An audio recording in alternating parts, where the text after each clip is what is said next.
So first album back with the second singer that this band had. So technically this band has been through a lot of different singers throughout the years. This singer is the second singer that they had, but he eventually left, and then they went through some other singers, and now they're back with him, and this is his first album. Back with the band. This is Legend of the Shires. It came out in 2017. There's 14 songs on this album. It's a lengthy album, 2-disc actually, if you go with the physical copy.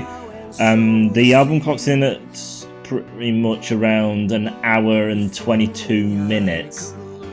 So it's a lengthy listen, this one. This album's actually a loosely kind of based concept album, basically talking about going out into the world.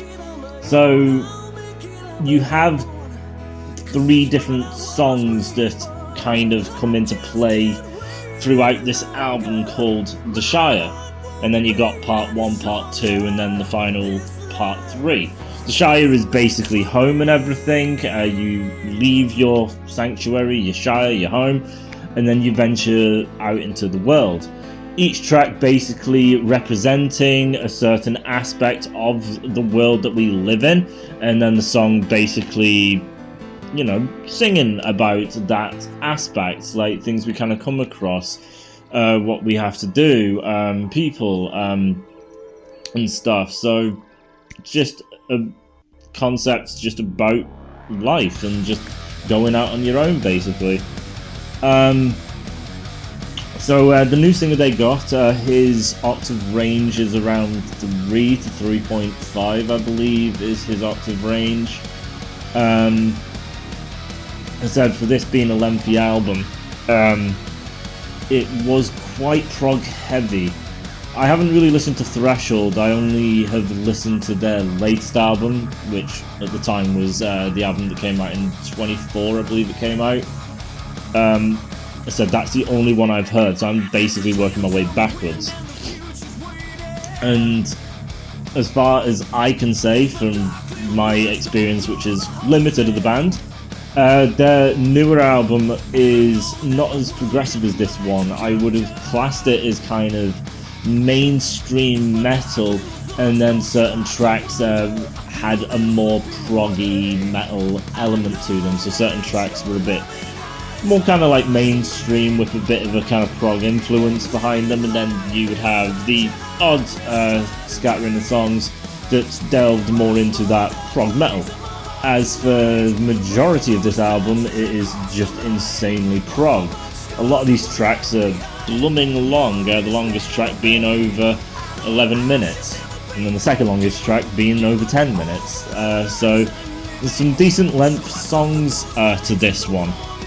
The only short ones basically just being the Shire tracks, and maybe like State of Independence, I think, is a relatively short one, and then the last track, Swallowed, being basically just an album closer, so is relatively short as well. So Legend of the Shires, from what I've seen, is actually the album which the fans of Threshold say is the pinnacle album, which is interesting, seeing that this is like the 13th album. I think this is 13, and the new one's 14. I'm not entirely sure, but I think that's right. So, been around for a very long time, and then going back to a kind of old singer and everything that they had years ago, and coming out the gates swinging with basically what mostly everyone considers their best album. And then one that's again considered one of the best is actually the new one, so they've been on quite a good winning streak as of recent. But we're here for basically what my opinion of the album is. Now, going to this album, I can honestly say it was slightly difficult coming off of their new album, with it being a bit more kind of mainstream and direct. It's a lot more digestible than going into this album, Legend of the Shires, where things are very grand, they're very mature, epic, really lengthy songs, so it's hard for it to really be catchy and memorable when there's just so much there. It's an hour and 22, there's 14 blooming tracks, they're lengthy tracks, and there's a lot of maturity to this album. I wouldn't really say that Threshold in general, especially with this album as well, is for people who like brutal scream stuff. This band doesn't do any screams. I wouldn't say it's for people who are into very heavy stuff, or even technical in the realms of like Dream Theater. You can say the songwriting and everything for the album is technical, but on an actual like playing fast and lots of technicality going on, they don't do that. It's more about the melding of the song and delivering a mood, a feeling. That's really what this band goes for, which I also noticed in the solo work of their new album, which the guitarist doesn't really do things really flash orientated. I believe he's capable, but it's really not his priority. His priority is to really do solos, which are a lot more musical and melodic based, and that is basically where his forte lies. He can do the typical kind of thing here and there, but instead, for the most part, you're looking at melodic and musical. So getting into the album with the Shire Part 1, so this is kind of an opener. It starts with kind of like a church bell, and then you got birds and everything. Pretty much acoustic. Lasts about a minute. Vocalist is there. Sounds pretty nice, but as I said, it's not really a song that's really doing much. You have to wait until the first actual track, Small Dark Lines. This being pretty much the most mainstream song, I would assume, on the album, if I'm being honest. It's relatively straightforward and not actually very prog, Small Dark Lines. It's a decently heavy track. It's one of the heavier ones on the album, because it's pretty much consistent. As for later songs, it's a mixing of melodies and heavier elements and everything, and a lot of different elements going on. As for, as I say, with Small Dark Lines, you're mostly heavy for the entirety of the song. The only change up of the song also basically comes in the bridge section. So verses and choruses pretty much maintain the exact same thing. Solos are relatively nice and everything. As I said, the solo work is great. It's a nice heavy track. I do like the bridge. It's a very effective bridge. And the vocals are great. But then we're out of mainstream into the longest track, which is probably why the first two tracks are kind of the Shire Part 1, short and sweet. Small Dark Lines kind of mainstream, because now we're really heading into the big, epic, prog 11 plus minute song, The Man Who Saw Through Time. So, this is a lengthy track, this one. About 3 minutes 45, I believe. That's pretty much your first track in this big track. And for the most part, this is actually very melodic. It's really melodic. Mostly it's just the keyboardist and, you know, the vocals. You got your bass and drum. There's a little bit of light guitar kind of scattered, but for the most part it's just insanely soft until we get past that 3 minute 45, where things start picking up a tad. It's not much. It does kind of get kind of heavier until the vocals kind of come back in, and then it brings it down to something a bit more kind of musical instead of going proper heavy. And then, as I said, the song kind of keeps evolving from there. This song, obviously, with the length it is, has a pretty long solo. that jumps back and forth between keys and guitar. It's quite relevant throughout this entirety of the album, there is a lot of key solos and guitar. Guitar pretty much takes majority, but there is still an awful lot of keys as well. Again, you could probably actually argue that it's similar to Dream Theater. There is a lot of key solos in Dream Theater, but for the most part it is the guitars that take the forefront of the solos. Trust the Process, again, is a melodic song. It doesn't start off as melodic as the previous did, so there's a bit more kind of upbeatness to the melody of Trust the Process, and say the chorus is a bit more kind of engaging. Because it's a shorter song, it's about 7 minutes I believe, this one. It's just a bit more easier to get into, as I said, with The Man Who Saw Through Time. Just being 11 minutes and everything, and starting off with 3 minutes 45 being so mellow and everything. As I said, for a person who's into metal, and Threshold is metal, this isn't your typical metal. It is a very soft album. This is not a heavy album. It just isn't. It's very mature and very melodic and musical, and in certain aspects it can be catchy. But as I said, something upbeat, fun, energetic, and heavy, it isn't that. And then as we get into the next track, Stars and Satellites, this is one of my favourite tracks, Stars and Satellites. I just really like how this song goes. It's really musical, and I just think the melody just works incredibly well for Stars and Satellites. The song goes through constant shifts. The first verse shifts when it comes to the second verse. So second verse, it's it's not completely different, it's just the first verse is a bit more mellow, the second verse adds a bit more of a grit to it. The first aspect of the chorus, the first time round, really kind of cuts out, and it's just atmosphere and vocal work, which sounds really nice.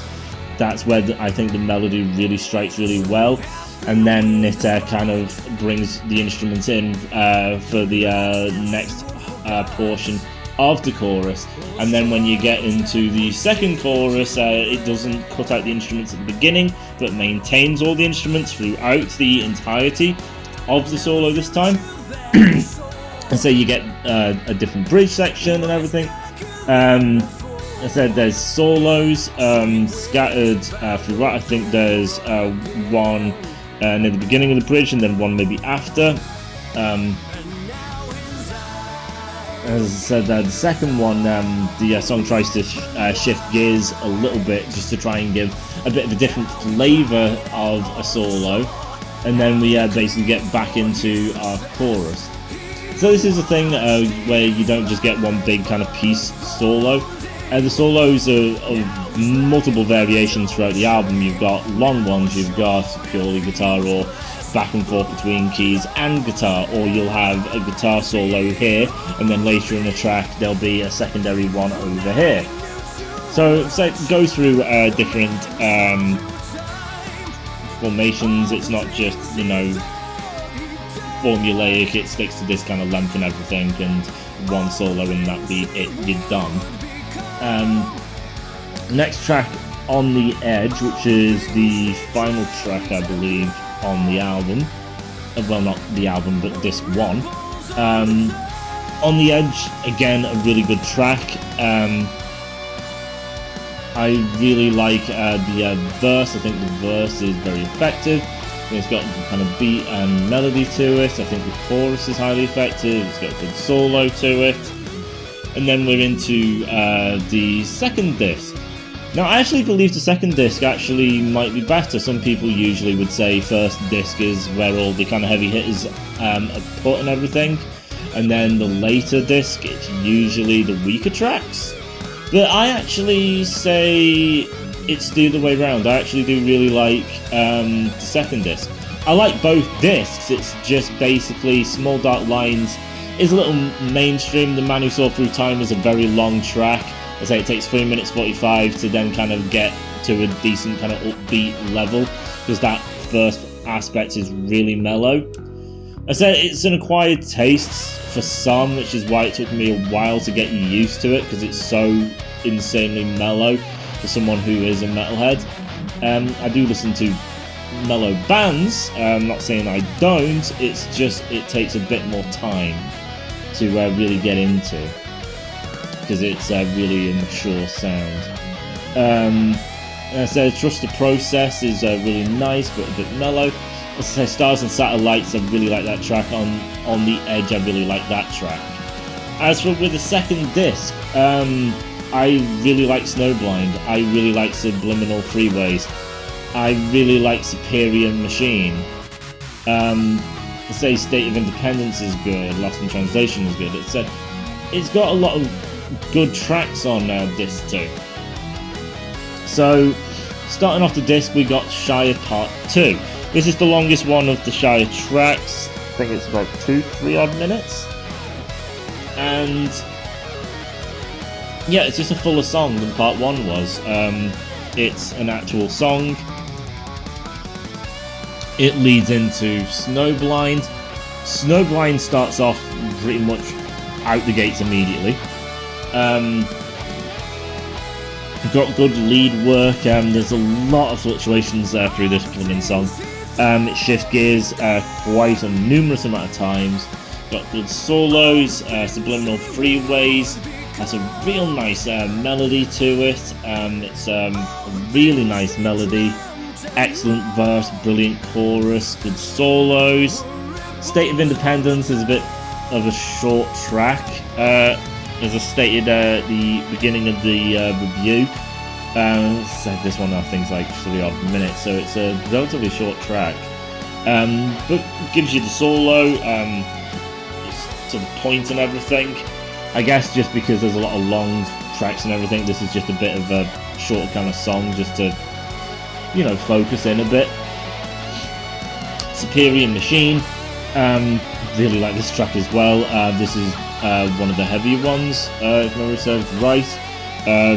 Nice heavy verse, but the chorus has an insane melody to off-balance that kind of heavy verse, which is what I always kind of like. If you got a big chunk of a song which is just, it is heavy, and that's it for an extended period of time. There's no fluctuations, there's no kind of excitement. Having all these interchaining pieces and everything, but not overly stimulating the brain, means that there is more excitement and more stuff going on, and it's not overly complicated. So it can maintain that interest instead of just being a one-trick pony and that be basically it. And I say a lot of the tracks are like this because it's prog and they keep changing things up throughout the whole album. The Shire Part 3, this is a weird one. For some reason, the singer puts a lot of effects on his voice. It's a bit weird for me. And then we get Lost in Translation, which is our next longest track. I actually prefer Lost in Translation just because it's not as mellow as the other heavy song, The Man Who Saw Through Time. So I do kind of prefer this one. As I said, being a long track, you got good solos and everything. The last track, Swallowed, is just a kind of short closer and everything. Again, kind of keys, vocals and everything. Bit simple, just to round off the album basically. And that is Threshold's Legends of the Shires. Great guitar work, load of melody, really beautiful solos and everything. Great focus on melody and musical. I really like keys when they come in and everything, just to give a different kind of taste to the album. The vocals are phenomenal. There's some really great catchy standout moments throughout this album. As I said, it is a very mature album. This is not for typical listeners of metal. This is for more of that maturer audience who really like something really big, grandiose, and epic.